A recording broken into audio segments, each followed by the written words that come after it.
안녕하세요. 오늘도 사연 살롱을 찾아주셔서 감사합니다. 몇 달 전에 결혼해서 품절녀가 된 초짜 아줌마예요. 보통 이맘때면 한창 남편이랑 깨볶고 재밌게 살아야겠지만 저랑 남편은 요즘 다른 일로 정신없이 지내고 있어요. 곧 남편의 고향을 방문해야 하거든요. 매번 시댁에 갈 때마다 준비할 게 얼마나 많은지 진이 다 빠질 정도예요. 저희 시댁이 해외에 있기 때문이죠. 저는 외국인과 국제 결혼을 했거든요. 남편은 아프리카 대륙에 있는 케냐 사람이에요. 영화 라이언 킹의 배경이 된 나라, 드넓은 세렝게티 초원이 있는 바로 그 나라죠.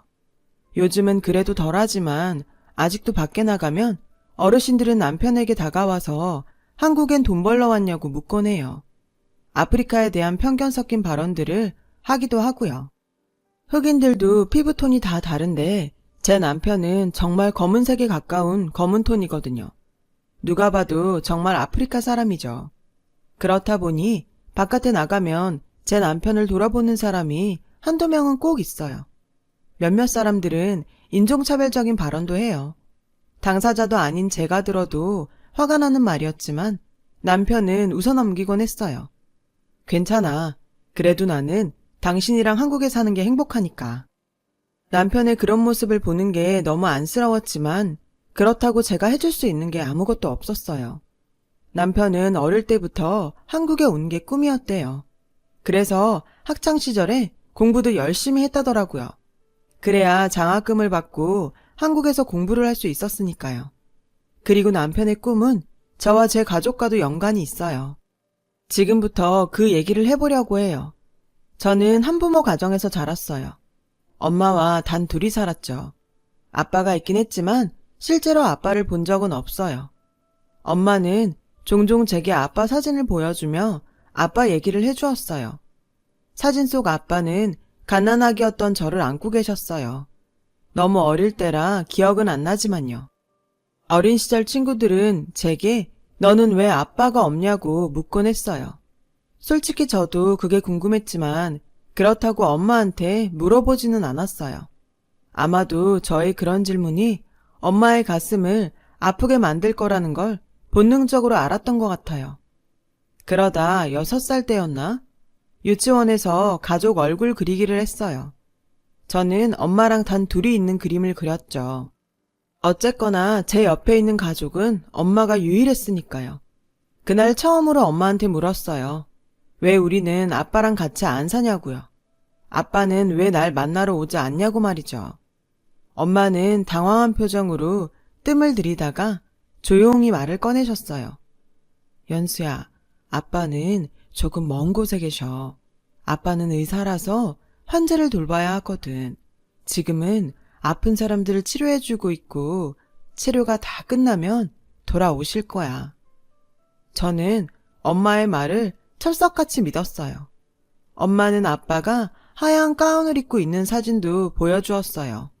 사진 속 아빠는 정말 하얀 가운을 입고 웃고 계셨어요. 저는 그 사진을 유치원에 가지고 가서 친구들에게 자랑하며 보여주었어요. 비록 사진 속 아빠였지만 나에게도 아빠가 있다는 걸 알리고 싶었던 것 같아요. 유치원을 졸업하고 초등학교에 가서도 하얀 가운 입은 아빠의 모습이 담긴 사진을 늘 소중히 간직했어요. 누가 물어보면 사진을 보여주며 아빠는 먼 곳에서 일하고 있다고 얘기했어요. 어릴 땐 엄마 말만 믿고 아빠가 멋진 사람이라고 생각하며 살았지만 나이를 먹어갈수록 그 효과는 사라져갔어요. 오히려 제 스스로가 의문을 가지기 시작한 거예요.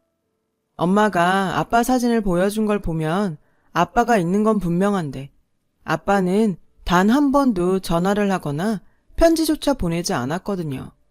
마치 세상에 존재하지 않는 사람처럼요. 그 의문들은 사춘기가 되고서야 터지고 말았어요. 그때 엄마랑도 많이 다투었죠.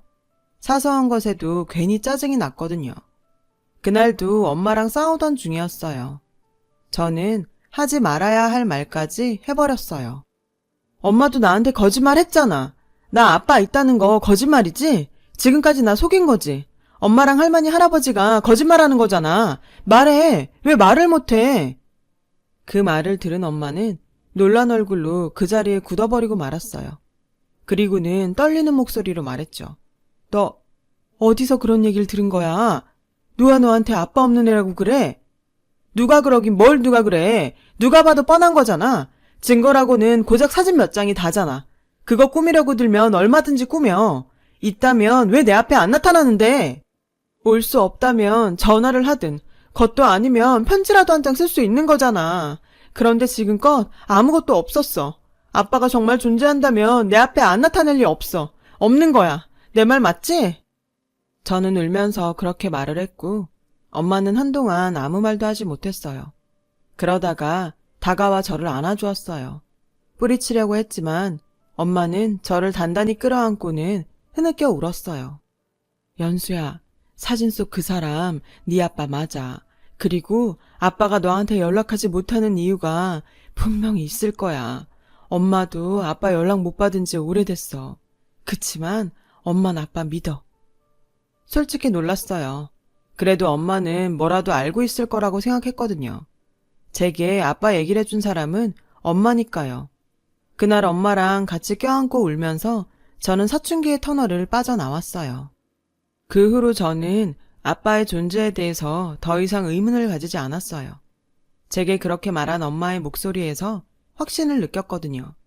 아빠가 죽지 않고 살아있다면 살면서 만날 수 있는 기회가 한 번은 찾아올 거라 생각하면서 열심히 살기로 다짐했어요. 제가 아는 아빠는 젊은 시절에 멈춰있는 사진 속 얼굴과 의사라는 직업뿐이었죠. 그래서 아빠처럼 의사가 되려고 공부를 열심히 했지만 적성면이나 체력면이나 저는 의사를 할 깜냥은 아니었어요. 그래서 적성이 맞는 학과를 고르다가 경영학과에 들어가게 되었어요. 국제 비즈니스 쪽 공부를 하려고요. 남들 못지않게 열심히 공부한 덕분에 교환학생으로 캐나다에서 1년 동안 공부를 할 수 있었어요. 대학을 졸업한 직후에 바로 취업을 할 수 있었고요. 제가 취업한 곳은 외국 계열 회사였어요. 첫 출근 날 엄마는 눈물을 글썽였어요. 아마도 아빠 없이 자란 제가 다른 집 아이들만큼 잘 자라준 것에 대한 고마움과 미안함 때문이라고 짐작해요. 당신 혼자 눈물로 키운 딸이 자라서 어엿한 직장인이 되었다는 것에 대한 뿌듯함일 수도 있고요. 당시 저는 아빠를 만날 수 있다는 생각은 가슴에 묻어둔 상태였어요. 아마도 영영 못 만나게 될지도 모른다는 생각을 하고 있었던 것 같아요. 막연한 기대를 품고 있다가 좌절하게 되는 일을 겪게 될까봐 지레 겁을 먹었던 탓인지도 모르죠. 그래서 일어나지 않을지도 모르는 일에 희망을 걸고 있기보다는 제 옆에 있는 엄마만 생각하기로 마음을 잡았어요. 엄마는 여자 몸으로 홀로 저를 온전히 키워낸 제 인생 최고의 부모님이니까요. 신입사원들이 다들 그렇듯 하루하루가 충격과 헛발질의 연속이었어요. 대학에서 배운 건 그저 활자일 뿐이었고 실전은 또 다른 강의의 시작 같았거든요. 그렇게 한 달을 버티며 보내자 드디어 급여 통장에 첫 월급이 들어왔어요. 저는 월급을 몽땅 찾아서 엄마한테 드렸어요. 처음에는 한사코 거절을 하던 엄마는 눈물을 글썽이며 받아주셨어요. 물론 이후에 차비며 통신비며 식대까지 엄마한테 고스란히 받게 되었지만요. 그렇게 저는 몇 년 동안 열심히 회사 생활을 했어요. 운 좋게 어느 정도 성과도 내서 꽤 굵직한 프로젝트에도 참여할 수 있었죠. 그렇게 회사 내에서 입지를 탄탄히 다져가던 어느 날이었어요. 제 인생에 제동을 거는 사건이 발생하게 되었죠. 당시 저는 면허가 없어서 대중교통을 이용해 출퇴근을 했어요. 그날 아침에는 정말 드물게 늦잠을 잔 날이었죠. 알람이 꺼진 걸 모르고 계속 잔 거예요. 아침은 고사하고 대충 씻고 정신없이 옷을 갈아입고 집에서 나왔죠. 버스 정류장에 갔더니 전광판에 제가 타야 할 버스가 10분 뒤에나 온다고 뜨더라고요. 결국 큰맘 먹고 택시를 타기로 했죠. 택시비가 아깝기는 했지만 아침 회의에 늦지 않으려면 어쩔 수 없었어요. 저는 기사님께 최대한 빨리 가달라고 부탁을 드렸어요. 그런데 그게 화근이었던 걸까요? 기사님은 제 사정을 고려해 신호를 위반하면서까지 택시를 몰았고 그러다 횡단보도로 뛰어드는 아이를 피하려다 전봇대를 박아버렸어요. 엄청난 충격과 함께 제 몸이 앞으로 쏠리면서 의자에 강하게 부딪혔어요. 너무 놀라고 충격을 받아서 처음에는 아프다는 느낌도 들지 않더라고요. 실눈을 뜨고 보니 기사님은 정신을 잃은 상태로 핸들에 고개를 받고 계셨고 찌그러진 보닛 틈으로 쉼없이 연기가 피어오르더라고요. 그 순간 사람들이 몰려들었고 누군가 신고를 하는 소리도 들렸죠. 한 10분 정도 지나자 앰뷸런스 사이렌이 들려왔어요. 저는 그때까지도 의식은 있었어요. 구급대원들이 달려들어 기사님을 먼저 옮겨가고 제게 정신이 드냐고 묻더군요. 간신히 대답을 한 저는 들것에 실려 병원으로 옮겨졌어요. 병원 도착 전에 의식 잃으면 죽을 것 같아서 진짜 정신 똑바로 차리려고 했었어요. 그리고 응급실 자동문 열리고 들어가는 순간 의식을 잃고 말았죠. 그 순간 마지막으로 든 생각은 당연히 엄마였어요. 내가 이대로 죽으면 엄마한테 너무 죄송할 것 같더라고요. 저 하나 키우느라 희생하며 살아오신 엄마한테 고통을 주고 싶지 않았거든요. 효도는 못할 망정 부모에 앞서 세상을 떠나는 불효는 정말 하고 싶지 않았어요. 그래서 죽고 싶지 않다는 말을 되뇌었죠. 눈을 떠보니 하얀 천장이 보였고 고개를 살짝 드니 간호사가 다가왔어요. 정신이 드세요? 성함이 어떻게 되세요? 저는 힘겹게 제 이름을 말했어요. 수술 잘 끝났어요. 보호자 불러올게요. 그 말을 듣고 나니 제가 살았다는 실감이 나더라고요. 안도감에 취해 엄마를 기다리는데 제 머리 위로 누군가 불쑥 얼굴을 내밀더라고요. 하마터면 소리를 지를 뻔했어요. 제 머리 위 그 사람은 새까만 피부를 한 흑인이었거든요. 그 흑인은 새하얀 이빨이 드러나도록 환히 웃으며 말했어요. 괜찮아요. 수술은 잘 되었어요. 그리고 택시 기사님도 살아있으니 걱정 마세요. 아, 수제품은 전부 다 챙겨서 잘 보관하고 있으니까 일반 병실로 옮기면 찾아가세요. 너무나도 능숙한 한국어에 어안이 벙벙했어요. 물론 발음이 좀 어설프긴 했지만 대화를 나누는 데는 문제가 없는 수준이었죠. 그때 엄마 목소리가 들렸어요. 연수야. 울면서 달려온 엄마는 울어서 퉁퉁 부은 얼굴로 제 손을 덥석 잡고는 다행이라는 말을 연발하셨어요. 그리고는 다리에 힘이 풀리셨는지 휘청하시더라고요. 저는 애써 웃으며 걱정 말라고 말했어요.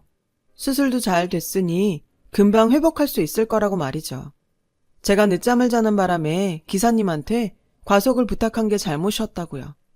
그제야 엄마는 온전히 엄마의 모습으로 돌아와 저를 나무라셨어요. 연수 너? 엄마 이렇게 걱정시킬 거야? 엄마가 너 때문에 마음을 놓을 수가 없어. 이래서는 너 시집도 못 보내겠다. 아휴, 죽다 살아났더니 얼굴 보자마자 벌써부터 시집 타령이야? 이제 취직했는데 결혼은 무슨. 혹시 우리 현숙 씨 머릿속엔 이미 손자 손녀까지 등장하고 있는 건 아니겠지? 그렇게 엄마랑 실없는 소리를 하며 웃고 떠들다 보니 내가 진짜 살았구나 하는 안도감이 몰려왔어요.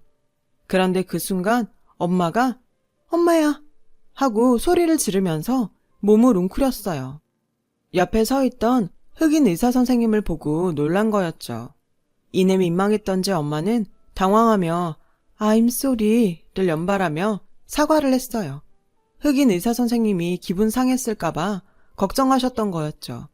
그런데 그 순간 저와 엄마는 당황하고 말았어요. 바로 의사 선생님의 커다란 눈에서 눈물이 뚝뚝 떨어지고 있었거든요. 이게 울 정도의 일인가 싶기도 했지만 어쨌든 엄마의 실수가 분명했기에 저는 엄마를 손가락으로 찔렀어요. 어서 사과하라는 의미로요. 엄마는 연신 I'm sorry를 연발했죠. 결국 저까지 나서서 사과를 했고요. 선생님, 정말 죄송해요. 엄마가 저 때문에 놀란 상태에 갑자기 외국분까지 보셔서 당황했었나 봐요. 나쁜 의도로 그러신 건 아니에요. 그러자 의사 선생님은 그래서 운 게 아니라며 오히려 사과를 하더군요. 자기가 아는 사람 이름과 같아서 그 사람이 생각나 잠시 울컥했던 거라고요. 그러면서 저희 엄마를 보며 물었어요. 아주머니가 현숙이에요? 미세스 현숙? 엄마는 고개를 끄덕였어요. 제가 아는 미스터 민우의 아내도 현숙이에요. 그래서 눈물이 났어요. 그 순간 엄마는 눈이 동그랗게 커지더니 두 손으로 입을 틀어 막았어요. 그리고는 두 손을 파르르 떨었죠. 저는 이게 무슨 일인가 싶어서 엄마한테서 시선을 뗄 수가 없었어요. 엄마는 떨리는 목소리로 말했어요. 지금 민우라고 했어요? 당신이 어떻게 우리의 아빠 이름을 알아요? 어떻게 알아요? 그 사람 지금 어딨어요? 엄마의 물음에 그 선생님은 잠시 말을 잇지 못하고 멍한 표정이 되었어요. 미스터 민우는 날 살려준 사람이에요. 그리고는 지갑을 꺼내 사진 한 장을 내밀었어요. 사진을 받아든 엄마는 사진을 보자마자 눈물을 흘리며 그대로 주저앉았어요. 그 모습을 본 간호사가 달려와 엄마를 일으켜 세우며 여기서 이러시면 안 된다고 데리고 나갔어요. 의사 선생님도 엄마를 뒤따라 나갔고요. 덩그러니 혼자 남은 저는 도대체 뭐가 어떻게 돌아가는 상황인지 애를 태울 수밖에 없었고요. 제가 사건의 전말을 들은 건 일반 병실로 이동한 뒤였어요. 엄마, 설명 좀 해봐. 어떻게 된 일이야? 이 선생님하고는 아는 사이야? 엄마는 선생님이 보여준 사진을 제게 보여주었어요. 사진 속에는 젊은 남자가 커다란 나무 아래서 환하게 웃고 있었어요. 그 사진은 바로 제가 어릴 때부터 수없이 봐왔던 아빠의 사진이었어요. 20대에 머물러 있는 아빠의 모습이요. 연수야, 아빠는 아프리카에서 선교활동을 하던 의사였는데 엄마랑은 봉사활동을 하다가 만났어. 너를 임신하기 전까지는 엄마도 아빠랑 같이 아프리카에 있었어. 거기서는 아무래도 아이를 낳는 게 힘들 것 같아서 너를 임신한 채 엄마만 한국으로 돌아온 거야. 아빠는 내가 태어나고도 아프리카에 머물면서 의료봉사를 했어. 한동안 한국과 아프리카를 오고 가며 생활을 했는데 거리도 멀고 항공료도 비싸서 자주 오지는 못했어. 한국에 있을 때만큼은 한순간도 연수 널 손에서 놓은 적이 없을 정도였어. 아프리카로 돌아가는 날이면 아빠는 널 아는 채 한참을 내 얼굴만 바라봤어. 출국장으로 들어가는 순간까지도 말이야. 그러다 네가 4살이 되었을 때 아빠랑 같이 일하던 선교사님이 혼자 한국으로 돌아오셨어. 그리고 그러시더라. 아빠가 있던 지역에서 부족한 내전이 일어났는데 그 싸움에 휘말려 아빠가 사고로 사망했다고 말이야. 불에 타서 시신도 수습할 수도 없었대. 미안해 연수야. 엄마가 거짓말을 해서. 엄만 네게 아빠가 어딘가에 살아있다는 희망을 주고 싶었어. 엄마도 그렇게 생각하고 싶었고. 그래서 너한테 사실을 말할 수 없었어. 정말 미안해 연수야. 솔직히 크게 놀라지는 않았어요. 어느 순간부터 저는 아빠의 죽음을 감지하고 있었거든요. 차라리 지금이라도 엄마를 통해 사실을 전해들을 수 있어서 다행이다 싶었어요. 그런데 그때 놀라운 일이 일어났어요. 의사 선생님이 제게 다가와 고개를 숙이며 미안하다고 사과를 하더라고요. 눈물을 흘리면서요. 이건 또 무슨 상황인가 싶었죠. 나는 그때 7살이었어요. 창과 칼을 들고 사람들이 쫓아올 때 나는 숨어 있었어요. 미스터 민우 선생님이 나를 구해줬고 날 숨겨주고 자긴 곧 온다고 나가셨어요. 그런데 곧 폭발 소리가 들렸고 내가 나갔을 때는 이미 선생님은 사라졌어요. 나를 살리다가 민우 선생님이 죽었어요. 나 때문이에요. 미안해요. 선생님은 어깨를 떨며 오열을 했어요. 선생님의 말을 듣고 나니 왠지 모르게 가슴이 뜨거워지더라고요. 내 아빠는 그런 사람이었다는 게 너무 자랑스러웠어요. 내가 그렇게 멋진 사람의 딸이라는 게 자랑스럽더라고요. 그래서 선생님 손을 잡고 말해주었죠. 선생님 탓이 아니에요. 선생님은 선생님의 몫의 인생을 산 거고 우리 아빠는 아빠 몫의 인생을 산 거예요. 우리 아빠를 기억해줘서 고마워요. 그러자 선생님은 눈물 가득한 눈으로 저를 바라보더라고요. 그 순간 저는 어쩌면 이 남자는 아빠가 제게 보낸 편지가 아닐까 생각했어요. 자신을 애타게 기다리는 딸에게 안부를 전하는 심정으로 보낸 사람이라고요. 그제야 그동안 가슴을 누르고 있던 무언가가 빠져나가는 기분이 들었어요. 그리고는 그 어느 때보다도 마음이 편안해졌어요. 울먹이던 선생님은 눈물을 닦으며 말을 이어갔어요. 민우 선생님이 우리에게 준 사랑과 헌신은 말로 표현할 수 없어요. 그래서 저도 선생님처럼 되고 싶어서 의사가 됐어요. 제가 이렇게 한국까지 올 수 있었던 건 민우 선생님 덕분이에요. 선생님은 나와 내 동생들이 공부할 수 있도록 후원단체와 연결해 주었거든요. 그래서 선생님 가족을 만나고 싶었어요. 선생님은 안 계시지만 대신 고맙다고 인사하려고요. 그래서 이름을 외우고 있었어요. 연수, 현숙. 매일같이 외웠어요. 기적처럼 이렇게 만났잖아요. 믿을 수가 없어요. 이것도 민우 선생님이 도와주었다고 생각해요. 현숙, 연수, 고마워요. 아주 많이 고마워요. 낯선 의사 선생님 덕분에 엄마와 저는 늘 가슴에 담고 있던 아빠를 새삼 느낄 수 있었어요. 얼마 뒤 소식을 듣고 찾아온 할아버지, 할머니도 제게 사과를 하셨어요.